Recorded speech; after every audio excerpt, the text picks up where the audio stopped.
Hi friends, welcome to amusing stuff online study circle. APPSC junior assistant అలానే high court జాబ్స్కి సంబంధించి మనకి syllabus explanation already జరిగింది. మనం సిలబస్ని నీట్గా ఎక్స్ప్లెయిన్ చేసుకున్నాము. ఇంట్రడక్షన్ క్లాస్లో మనం ఎక్స్ప్లెయిన్ చేసుకున్నాము. హైకోర్టులో ఒక 35 మార్క్స్కి, అలానే జూనియర్ అసిస్టెంట్లో కూడా మనకి కంప్లీట్గా ఒక 75 మార్క్స్కి మనకు ఒక సెక్షన్ ఇచ్చేసడం జరిగిందనమాట. సో దానికి సంబంధించి మనం ఆల్రెడీ ఒక 2 months నుంచి మనం కోర్సెస్ నడుపుతూనే ఉన్నాము. మనము కాంప్రహెన్షను, అలానే రిమైనింగ్ సిలబస్, గ్రామర్ కానీ, sentence jumbling words, sequence, PQRS ఇవన్నీ కూడా కంప్లీట్ చేసుకున్నాము. ఒకసారి అవన్నీ కూడా చెక్ చేయండి. ప్లేలిస్ట్ అనే డిస్క్రిప్షన్లో పెడుతున్నాము. సో ఇడియమ్స్ మనకి 10 to 15 మార్క్స్ వచ్చేదానికి అవకాశం ఉంది కాబట్టి, జూనియర్ అసిస్టెంట్లో అలానే హైకోర్టులో 3 to 5 మార్క్స్ వచ్చేదానికి అవకాశం ఉంది కాబట్టి, దాన్ని మనం ఇంకా ఎక్కువ ప్రాక్టీస్ చేద్దాము. మినిమం అమౌంట్ ఆఫ్ ప్రాక్టీస్ మనకి అవసరము అని చెప్పి మనము మారథాన్ ఒకదాన్ని స్టార్ట్ చేసాము, 500 సిరీస్ మారథాన్ని. దాంట్లో ప్రాక్టీస్ సెట్ 3లోకి మనము ఈరోజు స్టార్ట్ చేసుకుందాం. ఆల్రెడీ 2 sets అయిపోయినాయి, 10 క్వశ్చన్స్. సో అవన్నీ కూడా మీకు ఇంతకుముందే చెప్పినట్టు నోట్ చేసుకోండి.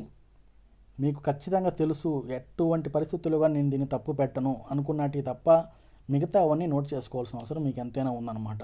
Revision is a very important for these kind of things. కొన్ని అయితే మనము ఆప్షన్స్ ఎలిమినేట్ చేసుకుంటూ పోవచ్చు, కానీ కొన్ని మనకి డైరెక్ట్గా తెలిస్తే తప్ప మనం పెట్టలేమన్నమాట. ఫర్ ఎగ్జాంపుల్ మనం ప్రాక్టీస్ సెట్ 1లో చూసుకుంటే స్కేప్ గోట్ అని ఒకటి ఉంది, ఇడియము. సో దానికి మనకి ఖచ్చితంగా మనకి తెలియకపోతే మనం పెట్టలేమన్నమాట. అది. సో ఈరోజు మనం క్లాస్ స్టార్ట్ చేసుకుందాము. First question, wheel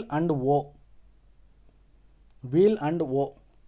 options: be in danger, adversity, good times and bad times, friends and enemies. Just కొంచెం టైం ఇస్తున్నాను, మీరు కనుక పెట్టగలిగే వాళ్ళు ఉంటే పెట్టండి. జనరల్గా మీరు కూడా ఆలోచించి పెట్టండి. సో దీనికి ఆన్సర్ మనం చూసుకుంటే good times and bad times. జనరల్గా ఇలాగా ఇన్, యాంగు ఇట్లా మనం ఏమన్నా పదాలు వరుసగా వచ్చినప్పుడు మ్యాక్సిమమ్ ఇలానే ఉంటాయి. ఇప్పుడు డి ఆప్షన్ కూడా అనుకోవచ్చు, కానీ మనకి గుర్తుపెట్టుకోవాల్సిన అవసరం ఏంటంటే వీల్ అంటే గుడ్ టైమ్స్, ఓ అంటే బ్యాడ్ టైమ్స్ అన్నట్టుగా మనకు వస్తుంది అనమాట. సో ఫస్ట్ క్వశ్చన్కి C is the right answer. Second question చాలామందికి తెలిసే ఉంటుంది. Leave no stone unturned. Options: behave smartly, constructing, wasting no time, try every possible way. Constructing మనము ఎలిమినేట్ చేసేద్దాము. బిహేవ్ స్మార్ట్లీ, స్మార్టు, డల్లు ఇక్కడ మనకి దాని గురించి ఎక్కడ రాలేదన్నమాట. వేస్టింగ్ నో టైం అంటే అది వేరేది వస్తుంది అనమాట. Leaving no amount of time left అన్నట్టుగా వస్తుంది. నో స్టోన్ అన్టర్న్డ్ అంటే ఏదైనా ఒకటి ఎతికేదానికి పోయినప్పుడు మనం అన్నీ ఎతుకుతాం కదా, అన్ని స్టోన్స్ని మనం ఇటు తిప్పుతాము, ఉందా కాదు, దాని కింద ఉందా, ఏమన్నా ఉందా లేదా అని.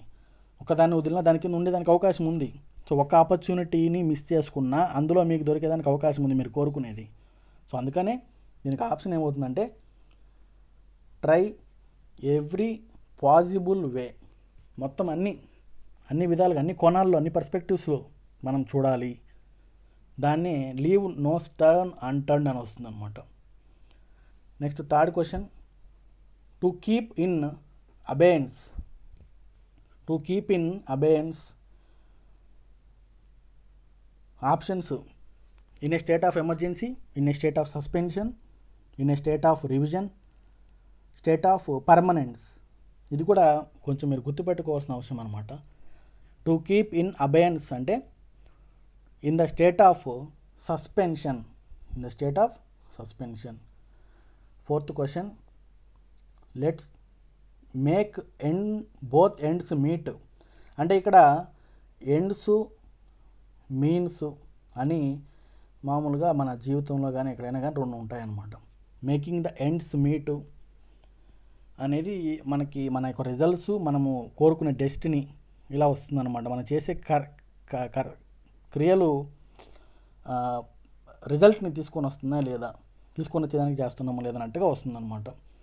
So first option achieve a solution, live among people, end of the road, live with in means. Live among people, end of the road తప్పు. అచీవ్ ఏ సొల్యూషన్ అంటే దానికి బోత్ ఎండ్స్ అనే దానికి రాదనమాట. సో ఇక్కడి నుంచి మనం ఆ డెస్టినేషన్కి పోవాలి. 2 ఎండ్లు ఉన్నాయి. ఆ రెండింటిని నువ్వు కలుపుకుంటూ పోవాలంటే ఏం చేయాలా? లివ్ విత్ ఇన్ మీన్స్ ఆ గ్యాప్లోనే నువ్వు బతకాలి. అర్థమవుతుంది అనుకుంటున్నాను. Live with in means.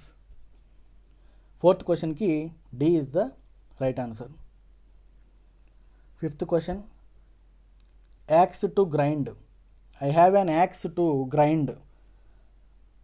Options: suffer a lot, betray somebody, have a selfish interest, attack aggressively.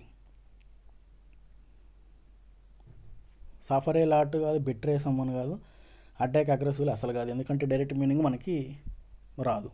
So 5th క్వశ్చన్కి C is the right answer అనమాట. I have an axe to grind అంటే I have a selfish interest irrelevant to the organisation's interest. అంటే నా కొంచెం interest ఉంది, నేను ఈ పని చేసుకుంటున్నాను, మీకు సంబంధం లేదు, అది మీది కూడా వర్క్ చేస్తాను, నాది నేను చేసుకుంటాను అని చెప్తాం మనం మామూలుగా. అర్థమవుతుంది అనుకుంటున్నాను. సో 5th క్వశ్చన్కి C is the right answer. Next 6th question, bear in mind. Bear in mind ఇది అందరికీ చాలామందికి తెలిసే ఉంటుంది. Options: observe, remember, pretend to listen, respect. Pretend to listen, respect, observe, remember, bear in mind. గుర్తుపెట్టుకో, bear in mind. I have helped you 2 years ago, now you are betraying me. So ఇలా sentences మనకే మనం frame చేసుకొని మనకి ఇది set అవుతుందో లేదో మనం పెట్టుకోవాలన్నమాట. అప్పుడే మనకి క్లారిటీగా ఖచ్చితంగా ఇదే ఆన్సర్ అని మనకు తెలుస్తుంది అనమాట. బేర్ ఇన్ మైండ్ అంటే రిమెంబర్, గుర్తొచ్చిందా, గుర్తుపెట్టుకో, అట్లా అనమాట. 6th క్వశ్చన్కి B is the right answer. 7th question, null and void. ఇది మనకి పాలిటీలో ఎక్కువగా వినపడుతుంటుంది, ఏదైనా లా కానీ నల్ అండ్ వాయిడ్ అని మనం వింటుంటాం కదా, అట్లా అనమాట. Observant, uncontrolled, homeless, invalid. డైరెక్ట్గా పెట్టేయచ్చు. I hope most of the people watching mark it rightly. Option right answer is for 7th question invalid. When a law is declared as null and void, it is invalid. It has no no relevance, no value. Okay. 8th question, throughout his speech the crowd was all ears. ఇందాక చెప్పినట్టు డైరెక్ట్గా అయినా ఇవ్వచ్చు, ఇప్పుడు just all years అని ఇవ్వచ్చు, మనకు ఒక సెంటెన్స్ కూడా ఇవ్వచ్చు. సెంటెన్స్ కనుక ఇస్తే కొంచెం మనం పెట్టేదానికి కొంచెం ఆప్షన్ అవకాశం ఎక్కువ ఉంటుందన్నమాట. ఎందుకంటే ఇంగ్లీష్లో ఏదైనా ఒక మీనింగ్ని మనం గూగుల్లో చేసిన డిక్షనరీలో చూసినా దానికి ఒక 3-4 మీనింగ్స్ వస్తాయన్నమాట ఒక వర్డ్కి. ఆ 3-4 ఎందుకు ఇస్తారా అంటే ఒక్కొక్క సిచ్యువేషన్ని బట్టి ఒక్కొక్క సెంటెన్స్ని బట్టి మీనింగ్ మారుతూ ఉంటుంది. సో అలాగనమాట.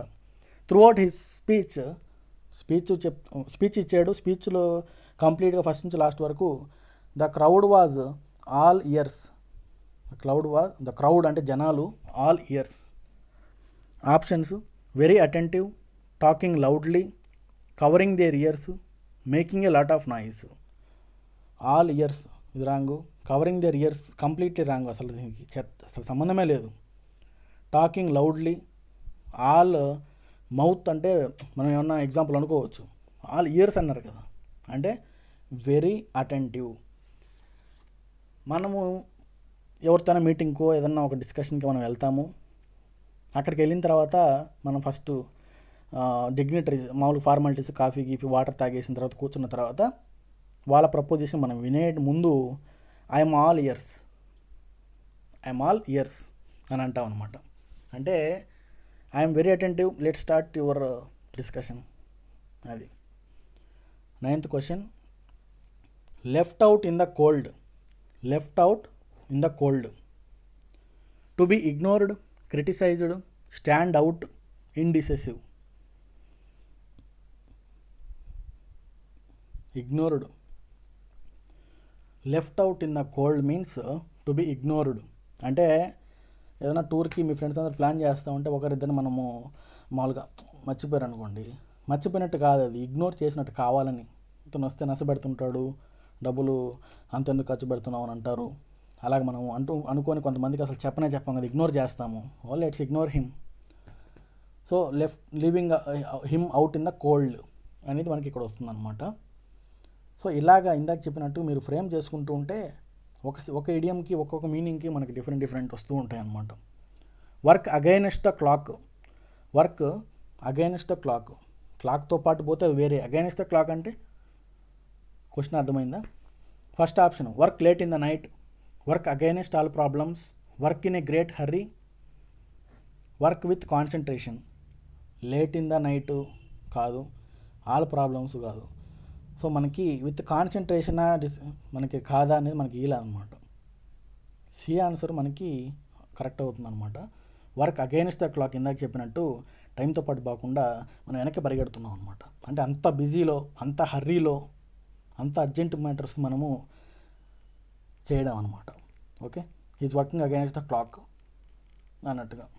సో ఇక్కడితో మనము ఈ సెట్ కూడా కంప్లీట్ చేసుకున్నాము. సో జూనియర్ అసిస్టెంట్కి సంబంధించి ఇంగ్లీష్ ఫుల్ కోర్సు, అలానే economy, AP economy, Indian economy ఆ కోర్స్ ఎవరైనా జాయిన్ అవ్వాలని కోరుకుంటుంటే ఒకసారి కాంటాక్ట్ నెంబర్స్ని కాంటాక్ట్ అవ్వండి. అలానే మన ఛానల్ని ఫస్ట్ టైం కనుక ఎవరైనా చూస్తుంటే, మన ఓల్డ్ వ్యూవర్స్ కూడా కొంతమంది ఇంకా సబ్స్క్రైబ్ చేసుకోకుండా మనం మర్చిపోయి ఉంటాం అనమాట. ఒక్కొక్కసారి మీరు కూడా ఒకసారి చెక్ చేసుకొని సబ్స్క్రైబ్ చేసుకోండి. అలానే నోటిఫికేషన్ బెల్ కూడా యాక్టివేట్ చేసుకోండి. మనం రెగ్యులర్గా వీడియోస్ పెడుతూనే ఉన్నాం కాబట్టి ఎప్పుడైతే మనం వీడియో పెట్టామో అప్పుడు మీకు వీడియో నోటిఫికేషన్లు వచ్చేస్తుంది అనమాట. Okay, thank you.